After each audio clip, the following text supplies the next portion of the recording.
Tuolla näkyy jalkahierontapaikka. Ollaan Hongkongissa. Puhutaan vähän palvelusta, mitä se tarkoittaa. Tässä on 3 jalkahierontapaikkaa tässä Novolo Oho Hongkong Centralissa 50 metrin säteellä. Ja sattumoisin kävi eilen tuossa yhdessä.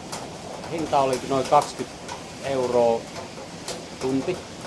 Menin sinne, se normi paikka, missä on tommosia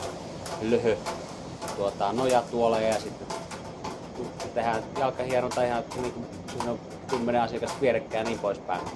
Menin sinne, ensimmäisenä tuli pullo vettä viereen ja sitten toiseksi sanottiin, että tuossa on tuo wifi-salasana tuossa seinällä, jossa haluat niinku surffailla nettiin siellä aikaa, kun hoitaa jalat kuntoon siellä.